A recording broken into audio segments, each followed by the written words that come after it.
Salut Christophe. Salut Clément, bonjour tout le monde. Alors bienvenue pour cette nouvelle sélection de jeux. Alors là on va attaquer les jeux un petit peu plus costauds, on va les joueurs un peu plus confirmés, un peu experts.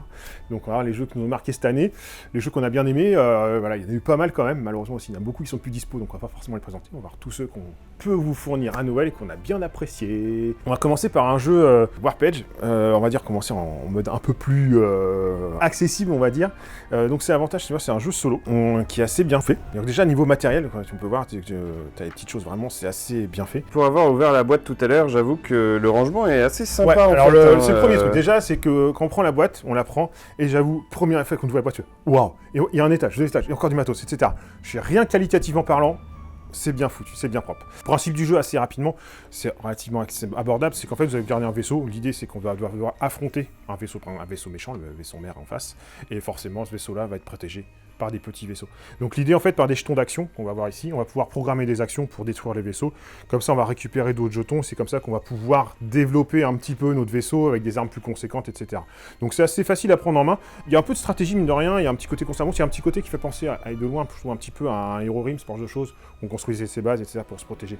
Donc c'est relativement accessible, mais bien construit. Et le point fort du jeu aussi qui est sympa, c'est qu'en fait, on a un peu deux façons de faire. C'est qu'on a le mode, les règles classiques, en fait, où on joue juste les scénarios classiques. Et après, on a un mode de jeu avec un autre livret qui fait un peu plus livre dont on va être le héros.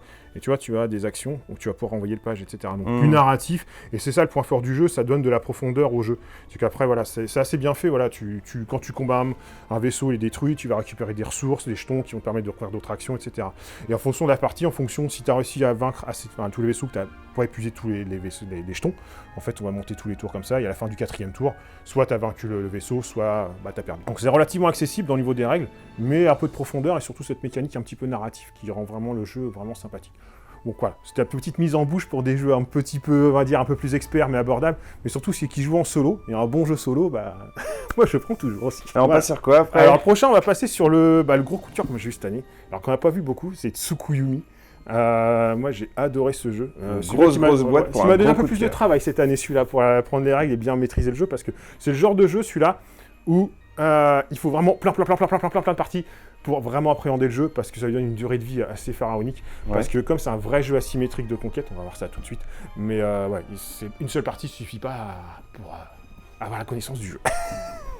Tsukuyumi, comme tu peux voir, un gros jeu avec plein de matériel. Voilà, la base c'est juste un jeu de conquête. La lune, en fait, c'est écrasé sur la terre, ce que tu peux voir ici, et en fait, on va essayer de jouer pour reconquérir le territoire.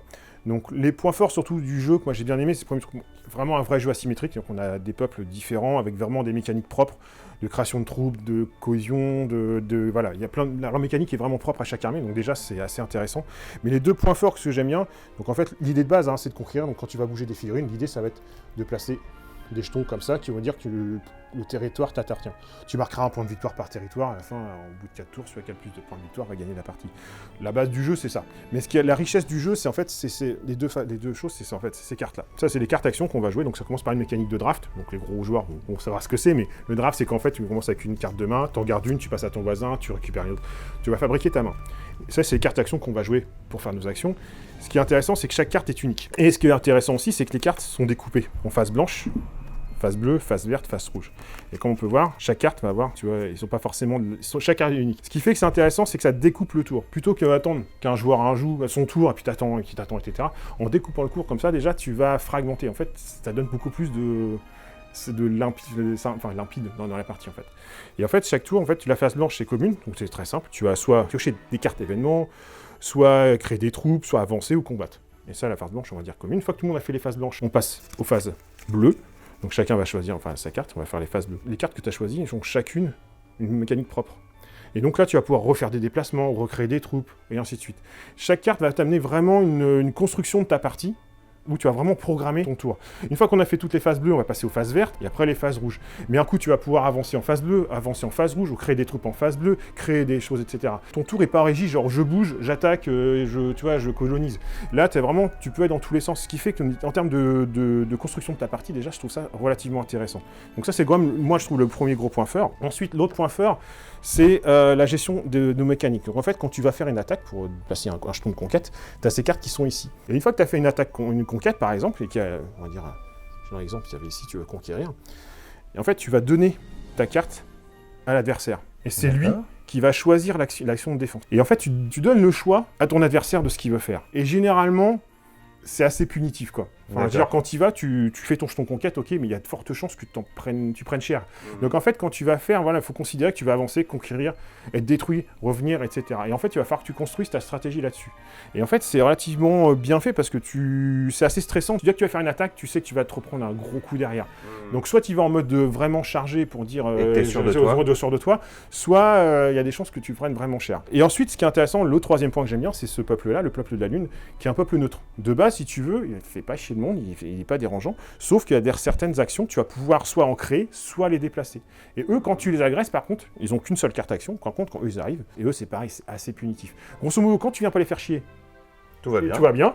Mais quand tu vas vouloir commencer à conquérir pour récupérer des points de victoire dans la Lune, ou parce qu'ils ont bougé, etc., généralement ils vont être très méchants. D'accord. Mais en fait, ces peuples-là, tout le monde peut le jouer. Donc en fait, la richesse du jeu, voilà, c'est un jeu, on va dire, de conquête un peu, on va dire, de base, pas non plus révolutionnaire dans le fond, mais c'est vraiment intéressant, c'est que c'est vraiment asymétrique. La mécanique des tours est vraiment unique. De découpage, ça évite de s'enquiquiner ou de se faire chier pendant que l'autre y joue. Il y a toujours une interaction, et cette mécanique d'attaque-défense, que je trouve assez intéressante parce que tu fais un choix et après tu donnes encore plus de choix à ton adversaire en défense de ce qu'il veut faire en fonction de ce qu'il a. Donc en fait dans les peuples, voilà, t'as des peuples, les sangliers, ils vont être plutôt défensifs, vont faire des zones où alors les prendre chez eux, ils vont développer des trucs, faire des points de conquête chez eux, ça va être très compliqué. Les insectes, bon, pensez un peu aux tyrannides dans Warhammer, c'est qu'en fait ils vont chercher à se popper. Oui, je vois. Et en fait l'idée de ce peuple là c'est vraiment de mourir. C'est-à-dire en fait il faut leur condition de victoire dans leur mission, ça va être de créer en un tour plein de jetons comme ça pour revenir. Et en fait, de la chair à canon. De la chair à canon. Tu sais que tu vas créer, avancer, mais le problème c'est si tu le fais un peu en décousu, ça va se retourner contre toi, il faut vraiment créer une marée, etc. Les humains, eux, ils vont plutôt s'upgrader avec des armes, ils vont se défendre, etc. Et en fait, tu as les cybernétiques, par exemple, eux, ils vont créer des connexions entre eux, donc il va les créer, les développer, pour que ça devienne plus fort. Donc les gens, que la mécanique de jeu de chacun est vraiment propre. Donc on va pas passer plus de temps pour vous montrer le jeu, mais ouais, c'est un jeu que j'ai vraiment apprécié. Il a fallu quelques parties quand même pour bien rentrer. En fait, la durée de vie du jeu, c'est ça, c'est qu'en fait, chaque peuple est unique. Pour maîtriser chaque peuple, déjà, il faut pas mal de parties. Et si on veut connaître les autres, ce qu'ils sont capables de faire, pas mal de parties, en fait, c'est un jeu avec une grosse durée de vie, quoi. Et en plus, il y a après l'extension, etc. Donc voilà, moi, ça a été un petit coup de cœur de cette année en termes gamer. Considère à peu près 1 heure par joueur. Voilà, dans l'idée, si vous jouez à 4 heures, je pense qu'on y est. Alors, le prochain jeu, ça va être Excavation Earth. Alors, c'est le premier jeu qu'on a fait en vidéo. L'idée, c'est moi, ce que j'aime bien dans mes jeux-là, c'est qu'en fait, on est sur une planète qui a été dévastée, donc on joue des extraterrestres, et on va revenir sur la Terre pour récupérer ces artefacts, c'est les déchets que nous, on a laissés, et en fait, on va en faire un peu du commerce. Et en fait, c'est assez bien, la mécanique est assez bien huilée. Donc, pareil, on recommence avec une mécanique de draft. En fait, on a des cartes dans les mains, et ce qui est intéressant, c'est que les cartes, en fait, servent à plusieurs choses. Les petits fuels, comme tu vois ici, vont servir au mouvement, les couleurs vont dire ce qu'on peut récupérer, et ça, ce qu'on peut vendre. Les actions sont ici, en fait, pas très compliqué. Donc, soit tu défausses une carte, et tu vas pouvoir bouger des pions sur la map, soit tu vas t'arrêter sur des couleurs jaunes pour récupérer les artefacts et les placer sur ton petit plateau. Et on a des petits cubes qui sont ici et qu'on va pouvoir mettre à la petite forme qui correspond ici. Et donc là, on a ce principe un peu de jeu de collection. C'est qu'en fait, on va devoir, pour marquer des points, remplir nos lignes, soit verticales ou horizontales, pour commencer à marquer des points de victoire qu'on voit ici. Donc là, en fait, on est dans la partie collecte des ressources. Maintenant, après, ces ressources-là, il va falloir les vendre.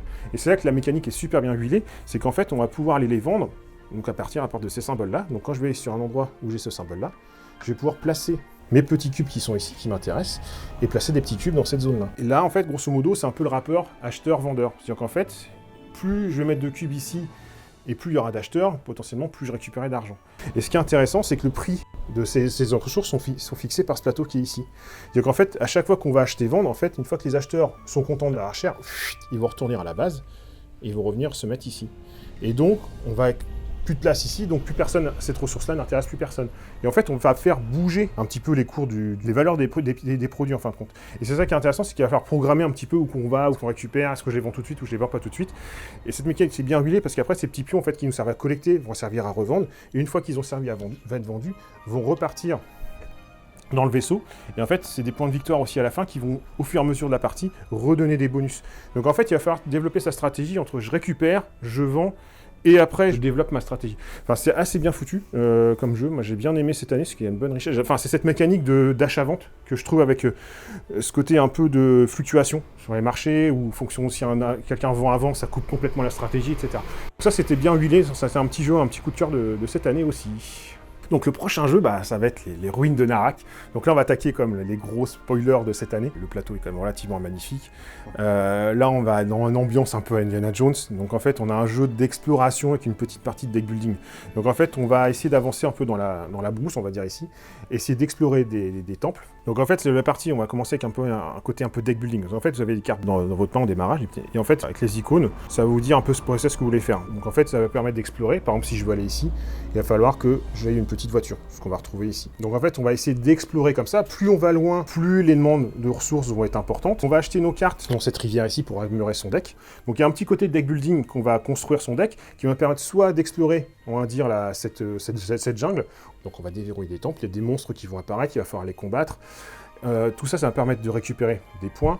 On va explorer aussi cette partie un peu connaissance. Ça, c'est le côté un peu qu'on va monter sur une sorte de tableau, on va dire, où on va essayer de monter le plus loin possible pour à la fois récupérer des items et marquer des points de victoire. On va essayer de collecter différents artefacts. Et en fait, en combinant tout ça, on va essayer, marquer des points. Donc en fait, on va avoir un petit peu qu'à la fin qui c'est qui gagne, mais en fait, ce côté un peu, un petit deck building qui est assez léger, avec un côté exploration et un côté un peu connaissance, où on va développer un peu, tous les points qu'on peut gagner. Narak, c'est un jeu qui se joue de 1 à 4, donc c'est un petit mode solo.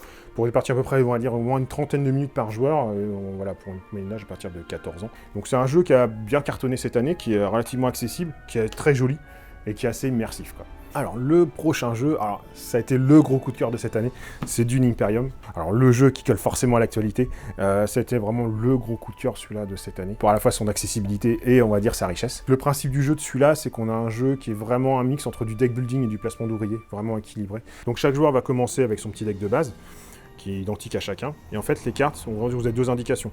Donc, en première partie, ça va être les petites icônes qui vont dire où vous allez pouvoir placer vos ouvriers sur le plateau, ce qu'on va retrouver tout de suite dans les zones. Par exemple, là, le petit triangle là, c'est-à-dire que je peux me placer ici, ou ici, par exemple, avec les familles. Donc en fait, c'est des petits placements d'ouvriers, donc on a un certain nombre d'ouvriers qu'on va pouvoir positionner, mais il y a de la place que pour un. Donc c'est soit cette partie-là, on va poser, donc on va récupérer les ressources, soit la partie deck building, donc les deuxièmes petits cartouches qui vont permettre de racheter des cartes. Dans une rivière de cartes. Dans une rivière de cartes, qui vont ramener des capacités, etc. Ce qui est intéressant déjà, c'est que au-delà du thème qui est comme présent, le but c'est de rechercher des épices, de l'eau, etc., avoir de l'influence sur les familles, c'est qu'on a vraiment un bon jeu de deck building avec un bon jeu de placement d'ouvriers. Le mix entre les deux est vraiment bien trouvé, c'est assez bien équilibré, les points de victoire elles sont assez durs à glaner, donc il faut faire attention dans ces actions, mais vraiment le jeu, la mécanique est bien huilée, enfin voilà, les deux mécaniques on va dire, rien de révolutionnaire, mais ensemble bien équilibré et avec un thème qui marche bien, franchement ça marche vraiment tout seul, vraiment un bon jeu, enfin moi que j'ai vraiment apprécié cette année. Donc voilà pour cette sélection de jeux, c'est les coups de cœur de cette année, il y en a eu plein d'autres, mais malheureusement certains ne sont pas disponibles. Alors ça a été une présentation assez succincte, l'idée c'est de vous donner un petit peu envie, de vous faire découvrir. Si vous voulez plus d'explications, n'hésitez pas à passer à la boutique, on les présentera, ils sont disponibles au café pour aussi les tester si vous voulez, il n'y a pas de souci. On vous dit à bientôt, et puis abonnez-vous à la chaîne, suivez-nous, et nous ça nous fait plaisir, puis ça nous donne de la visibilité. Et sur ce, on vous dit à bientôt. Salut tout le monde, à la prochaine.